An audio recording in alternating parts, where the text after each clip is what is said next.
देख प्रशासन अंदर करना चालू कर दी है और देखिए क्या स्थिति क्या है। और अभी पुलिस ने लाठीचार्ज की है, सर का हाथ टूट गया है। मतलब शिक्षक के साथ ये व्यवहार हो रहा है, मुझे समझ में नहीं आ रहा है कि हम जा कहाँ रहे हैं और जा क्या रहे हैं। पुलिस बता ही नहीं रहे यहाँ पे कि हमें कहाँ लेके जाया जा रहा है। यहाँ पे एक तरीके से कहीं ना कहीं सारी अरेस्ट कर रहे हैं हमें। अरेस्ट भी करें तो ठीक है, बताएं ना कि हम कहाँ जा रहे हैं, कहाँ लेके जा रहे हैं हमें। हमारे घर को बता ही नहीं रहे। और ये देखिए बस में भर के प्रशासन लोगों को बस में भर के डिटेन करती हुई क्या होगा, ये देखिए प्रशासन किस तरीके से डिटेन करती हुई। क्योंकि उनका मानना है कि हम लोग इस लायक नहीं है कि हम लोग बच्चों की आवाज उठा सके। अच्छा, ठीक है, सारे देश के टीचर आके घसीट के लेके जा रहे हैं। हम लोगों ने पूरी कोशिश की कि हम लोग। मैं पूरी जिम्मेदारी के साथ कहना चाहता हूं कि यह सरकार छात्रों की हितैषी नहीं है, शिक्षा की दुश्मन है। यही वजह है कि बिहार में जब प्रदर्शन होता है, नीट के पेपर लीक को लेकर जब प्रदर्शन होता है, और अब इस वक्त एसएससी को लेकर, स्टाफ सिलेक्शन कमेटी को लेकर जो प्रदर्शन हो रहा है, सरकार का रवैया छात्रों के खिलाफ दिखाई देता है। वरना आप मुझे बताइए किस तरह से एक टीचर को घसीट कर ले जाया जा रहा है। आप बताइए जिस तरह से पुलिस ने इसे पकड़ा हुआ, आप क्या उम्मीद कर रहे हैं? इनका हाथ नहीं टूटेगा? सबसे बड़ी बात, एसएससी से जुड़ी परीक्षा के पेपर लीक हो जाते हैं, आप उन सेंटर्स पर करते हैं जो सवालिया निशान पर हैं। यह जिम्मेदारी उन संस्थाओं को, उन ग्रुप्स को दी गई है जिनकी अपनी कोई विश्वसनीयता नहीं है। सबसे बड़ी बात, हम ये बार बार होता देख रहे हैं, मगर यह सरकार अपनी पुरानी गलतियों से सबक बिल्कुल नहीं ले रही है। मैं आपको बतलाना चाहता हूं दोस्तों, कल छात्रों और सबसे बड़ी बात हमारे शिक्षकों के साथ जो हुआ वो निहायत ही शर्मनाक था। मैं जानता हूं आपके जहन में सवाल होगा कि मैं आज ये खबर क्यों कर रहा हूं, कल मैंने खबर क्यों नहीं की। क्योंकि आपको समझना पड़ेगा दोस्तों कि जो खबरें या जो तस्वीरें मैं आपको इस वक्त दिखा रहा हूं, ये मेन जो समाचार एजेंसी है एएनआई के जरिए नहीं आई है, जिनके साथ मैंने कॉन्ट्रैक्ट किया हुआ है फुटेज को लेकर। ये तस्वीरें बमुश्किल 2 या 3 चैनल्स ही से कर रहे हैं, लल्लन टॉप और एनडीटीवी। मगर जिन तस्वीरों में जुल्म है, जिन तस्वीरों में छात्रों की पिटाई है, टीचर्स की पिटाई है, वो तस्वीरें किसी न्यूज चैनल में नहीं आ रही हैं दोस्तों। आम आदमी पार्टी के ट्विटर हैंडल पर एक वीडियो जो है वो वायरल हो रहा है, और इसमें आपके सामने पूरी कहानी होगी। करीब 2 मिनट से ज्यादा का वीडियो है, आप इसमें देखिएगा किस तरह से पुलिस टीचर्स को घसीट कर ले जाती है। यह भी कहा जा रहा है कि एक टीचर का हाथ टूट गया है, यानी कि एक तरफ पेपर लीक होते हैं, आप अपनी जवाबदेही नहीं तय करते हैं। याद कीजिएगा दोस्तों, नीट की परीक्षा पेपर के दौरान भी क्या हुआ था, हमारे शिक्षा मंत्री धर्मेंद्र प्रधान ने इसे मानने से इनकार कर दिया था। सबसे बड़ी बात, सुप्रीम कोर्ट को आखिरकार दखल देना पड़ा और कहना पड़ा पेपर लीक हुआ। मैं आपसे फिर सवाल पूछना चाहता हूं, हर तरफ पेपर बार बार क्यों लीक होते हैं? क्योंकि जब शिक्षा प्रायोरिटी ही नहीं है, जब शिक्षा इस सरकार की प्राथमिकता ही नहीं है, तो आप क्या उम्मीद कर रहे थे? देखिए किस तरह से बदतमीजी की जा रही है टीचर्स के साथ। दिल्ली पुलिस की हरकत देखिए जो अपने आप में सिरन पैदा करने वाली है। देखिए क्या हो रहा था, यहाँ पे क्या माहौल है। और देखिए देखिए ये देखिए डिटेनिंग चालू हो गई है, और देखिए किस तरीके से, देखिए देखिए पुलिस प्रशासन लोगों को डिटेन करने की कोशिश। और ये देखिए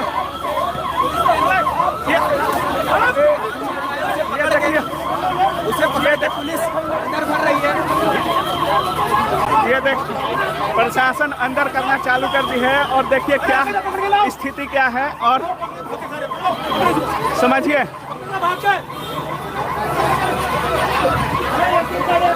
यहाँ पे क्या स्थिति है, आप देख सकते हैं।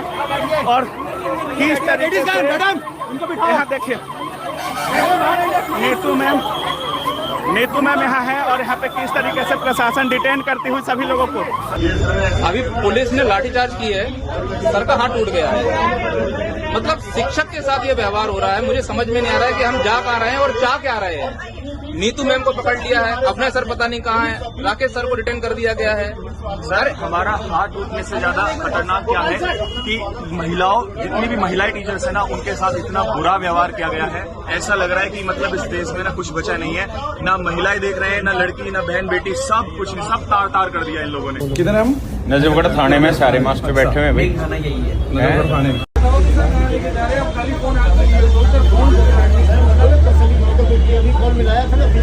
पुलिस बता ही नहीं रहे यहाँ पे कि हमें कहाँ लेके जाया जा रहा है। यहाँ पे एक तरीके से कहीं ना कहीं सारी अरेस्ट कर रहे हैं हमें। अरेस्ट भी करे तो ठीक है, बताएं ना कि हम कहाँ लेके जा रहे हैं। हमें हमारे घर को बता ही नहीं रहे। हम अपने घर पे इन्फॉर्म कर पाए, हमें पता चले हम कहाँ जा रहे हैं, कहाँ अरेस्ट हो रहे हैं। पिछले 1 घंटे से गाड़ी में घुमा रहे हैं। पहले तो पूरी तरीके से अन्याय करेगी, उसके बाद जब शिक्षक आवाज उठाएगा उसके ऊपर में सड़क पे दौड़ा के भगाएगी, गाली देगी, बदतमीजी करके पकड़ के लेके जाएगी। ये तक नहीं बता रहे यहाँ पर कि हमें कहाँ लेके जा रहे हैं। ये तो हमारा हक होगा भाई, ये हमारा हक है। किडनैपिंग कर रहे हैं हमारी, डिटेन करती हुई और ये देखिए बस में भर के प्रशासन लोगों को बस में भर के डिटेन करती हुई। क्या हुआ ये देखिए प्रशासन किस तरीके से डिटेन करती हुई। हम लोगों को प्रोटेस्ट करने नहीं दिया जा रहा है और पुलिस प्रशासन द्वारा और ये भाजपा सरकार द्वारा जिस प्रकार रवैया अपनाया जा रहा है, क्योंकि उनका मानना है कि हम लोग इस लायक नहीं है कि हम लोग बच्चों की आवाज उठा सके। अच्छा ठीक है, सारे देश के टीचर सब लोग आके घसीट के लेके जा रहे हैं।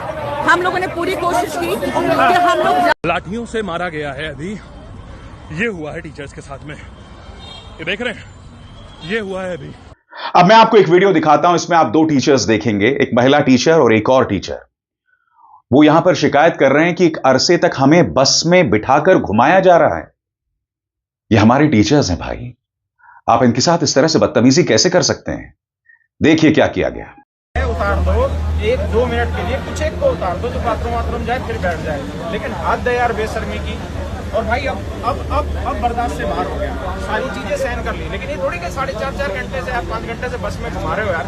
इतना तो कॉमन सेंस सब में होना चाहिए। मानवाधिकार आयोग कहाँ चला गया? बाढ़ में घुस गया मानवाधिकार आयोग। यहाँ सब बेहोश होने पे पड़े हुए हैं।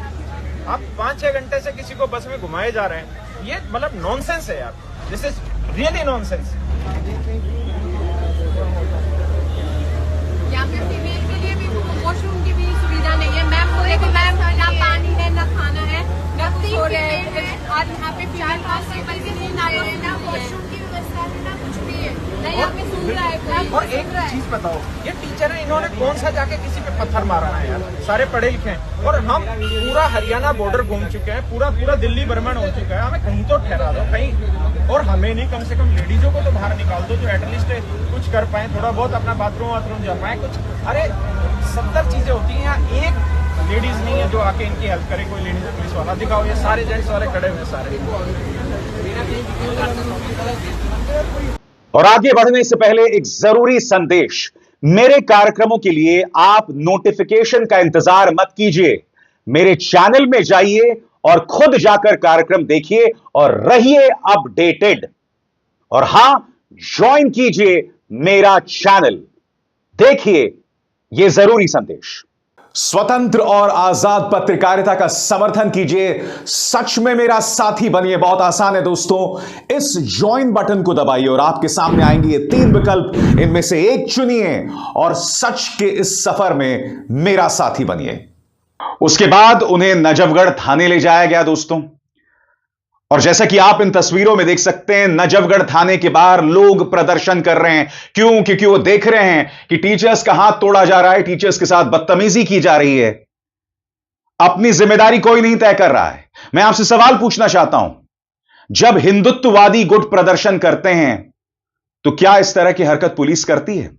कावड़िए जो हैं वो ढाबों को तोड़ देते हैं, वो पूरी की पूरी गाड़ी को जला देते हैं, तोड़फोड़ करते हैं। पुलिस किस तरह का बर्ताव करती है बताइए? और अब देखिए क्या बर्ताव हमारे टीचर्स के साथ किया जा रहा है। ये मुझे मत बोलिए कि हरकत दिल्ली पुलिस की है, नहीं, इसमें इस सरकार की रजामंदी है। यह दिल्ली पुलिस जो गृह मंत्री अमित शाह के अंतर्गत आता है, मुझे यह मत बोलिए कि यह पुलिस की हरकत है, इसमें पूरी तरह से सरकार की रजामंदी है। अब मैं आपको सुनाता हूं एक टीचर जो बता रही हैं कि उनके साथ क्या हुआ था, सुनिए उनकी बात। और हम लोग को दिन भर बिठाया गया है पुलिस स्टेशन में। पहले तो 4 घंटे घुमाते रहे हमें। वो गंदी सी बस, डीटीसी टाइप की जो बस थी जिसमें बहुत गंदी हालत थी। हम लोग 4 घंटे घूमे। फिर हम लोग को ले जाया गया नजफगढ़ की तरफ पुलिस स्टेशन। वहाँ पे विदाउट फ़ैन और नीचे दर्री बिछा के हम सभी टीचर को बहुत देर तक बिठाया गया और हम लोग सब बहुत परेशान रहे दिन भर। और ये भी पता नहीं था कि हम लोग का होने वाला क्या है। बाहर से खबर आ रही थी कि बच्चे जंतर मंतर में जुटे हैं, फिर वहाँ पर भी शायद लाठी चार्ज हो गया, बच्चों को, टीचर्स को खदेड़ के हटाया गया। आज छात्र नाराज हैं, वो नारेबाजी कर रहे हैं। मैं आपको एक वीडियो दिखाता हूं दोस्तों, और जाहिर सी बात है यह सरकार तभी समझेगी जब वो इसकी कीमत राजनीतिक तौर पर चुकाएगी। प्रॉब्लम क्या है दोस्तों कि आप और हम धर्म के आधार पर वोट करते हैं, ठीक है? और यही वजह है कि भारतीय जनता पार्टी पूरी तरह से आश्वस्त है कि हमें शिक्षा में कुछ करने की जरूरत नहीं है। विदेश नीति जाए भाड़ में, ट्रंप भारत की बेइज्जती करता रहे, क्योंकि जब चुनाव आता है सिस्टम इन लोगों ने हैक कर ही लिया है। ऊपर से इस देश के बहुमत को हिंदू मुस्लिम के नाम पर मूर्ख बनाया जाता रहे। देखिए किस तरह से नारेबाजी छात्र कर रहे हैं, और यह नारेबाजी इस सरकार के लिए खतरे की घंटी है। सुना जाए।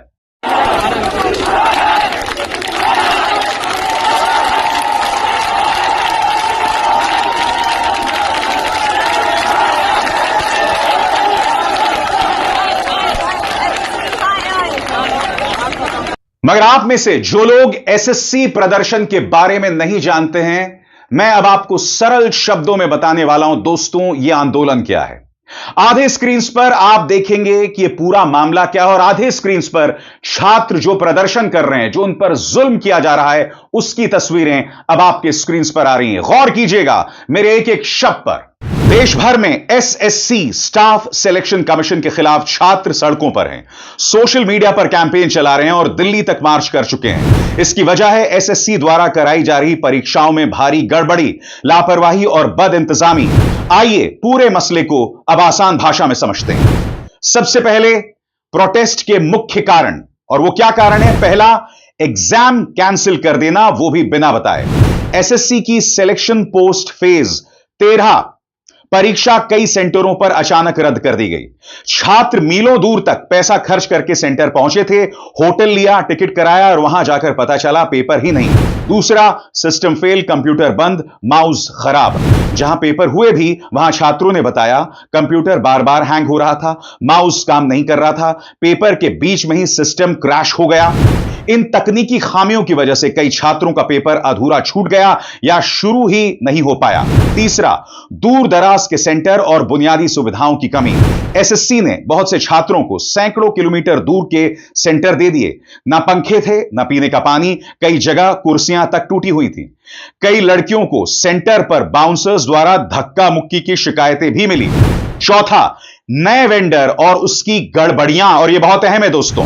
एसएससी ने हाल ही में एक नया एग्जाम वेंडर, प्राइवेट कंपनी जो एग्जाम कराती है, उसे रखा है। छात्रों का आरोप है इस कंपनी का इतिहास खराब है।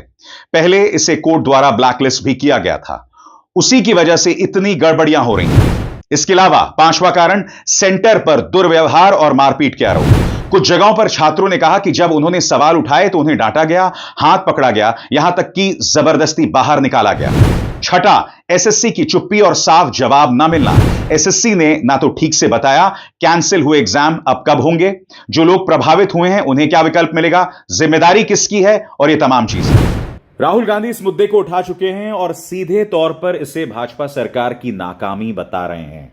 बकौल राहुल गांधी, एसएससी फेज 13 की परीक्षा में सामने आ रही गड़बड़ियां सिर्फ लापरवाही नहीं बल्कि मोदी सरकार के विफल और सड़े हुए सिस्टम का आईना है।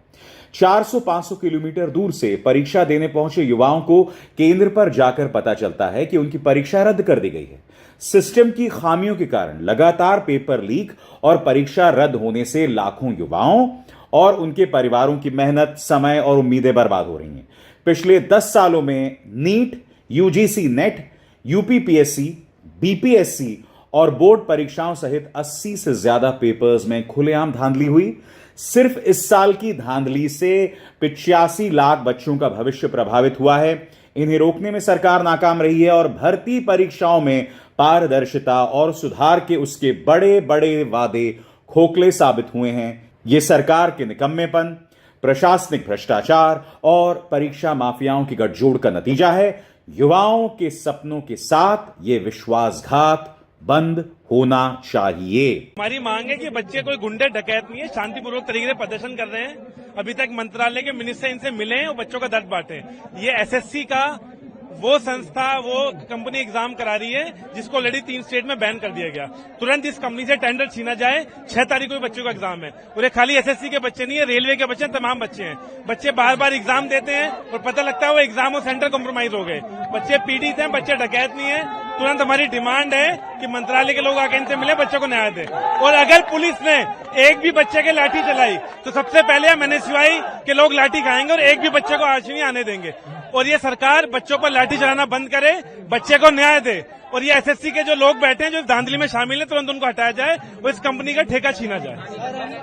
हमें शांतिपूर्वक तरीके से प्रदर्शन कर रहे हैं, शांतिपूर्वक तरीके से प्रदर्शन को चलने दें और मंत्री इधर आए और बच्चों की बात सुने। और जैसे कि आप देख रहे हैं दोस्तों, किस बेरहमी के साथ लाठीचार्ज किया जा रहा है। मगर क्या आपको ताज्जुब है? तो मैं आपको सुनाना चाहता हूं, जब नीट पेपर परीक्षा वाला मामला सामने आया था, जिसकी तारें बिहार, गुजरात, झारखंड सभी जगह से जुड़ी हुई थी, हरियाणा, फिर भी इसे राष्ट्रीय समस्या नहीं माना। भारतीय जनता पार्टी तो पहले से मान ही नहीं रही थी कि यह समस्या है। सुनिए माननीय धर्मेंद्र प्रधान क्या कह रहे हैं। पेपर लीक का मामला आया है सर, कोई पेपर लीक नहीं, बिहार में अरेस्ट हुआ है, दिल्ली में भी अरेस्ट हुआ है सर, पेपर लीक दिल्ली में भी अरेस्ट हुआ है। मैं आपको विनम्रता से कहूं, पेपर लीक की कोई घटना की कोई पुख्ता प्रमाण नहीं है। ऐसा कुछ कोर्ट के सामने आएगा निश्चित। कोर्ट में हुआ है, अर्जी डाली गई है, अर्जी अगर किसी ने अर्जी डाला है कोई प्रमाण है क्या? देखो सवाल आ रहे हैं, एक तो एनटीए का उत्तर दे रहा कोई क्वेश्चन लीक की कोई भी प्रमाण नहीं है। अफसोस की बात यह दोस्तों, नीट का जो पेपर लीक हुआ था, खुद सुप्रीम कोर्ट ने इसे राष्ट्रीय समस्या नहीं माना था, मगर हां यह जरूर माना था कि पेपर लीक हुआ है।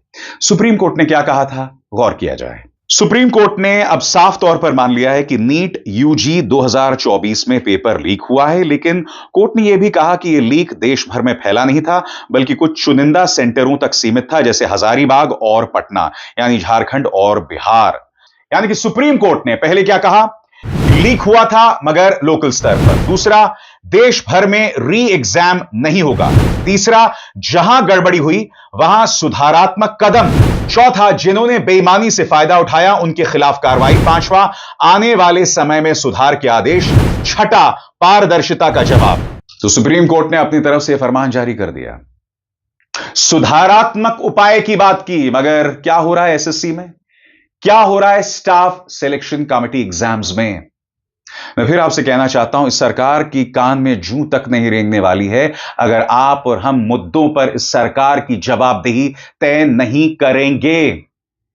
क्योंकि आप और हम जब वोटिंग का वक्त आता है तो हिंदू मुस्लिम बन जाते हैं। और हां, समानांतर तौर पर मैं ये भी मानता हूं कि जिस तरह से भारतीय जनता पार्टी ने सिस्टम हैक कर दिया है, यकीनन दोस्तों असल मुद्दे सामने नहीं आ पाते हैं। मैं फिर आपसे पूछना चाहता हूं, गोदी मीडिया न्यूज चैनल्स को इस खबर पर चढ़ जाना चाहिए था, क्योंकि अगर आप इस खबर में देखिए, इस खबर में युवा की आवाज है, इस खबर में तस्वीरों की निगाह से बहुत ही ड्रामेटिक हालात हैं।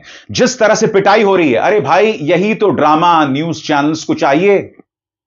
जब एक युवा और एक छात्र चिल्लाता है, उससे ज्यादा ताकतवर बात क्या हो सकती है। मगर आपकी आवाज को दबाया जा रहा है। क्यों? क्योंकि यह आवाज देश की जनता तक नहीं पहुंचनी चाहिए। कम से कम न्यूज चैनल्स तो यही कर रहे हैं और पिछले 11 साल से यही करते आए हैं। नतीजा आपके सामने है, सिस्टम चरमरा गया है, पूरी तरह से बिखर रहा है सिस्टम। आप क्या उम्मीद कर रहे थे? यही तो होना था, यही होना था। और इससे बड़ी त्रासदी कुछ नहीं हो सकती दोस्तों। मगर इस मंच पर मेरा वादा है कि मेरे देश के छात्र, मेरे देश के जो युवा हैं, उनके मुद्दे मैं लगातार उठाता रहूंगा। यह मेरा वादा है। अभिसार शर्मा को दीजिए इजाजत। नमस्कार।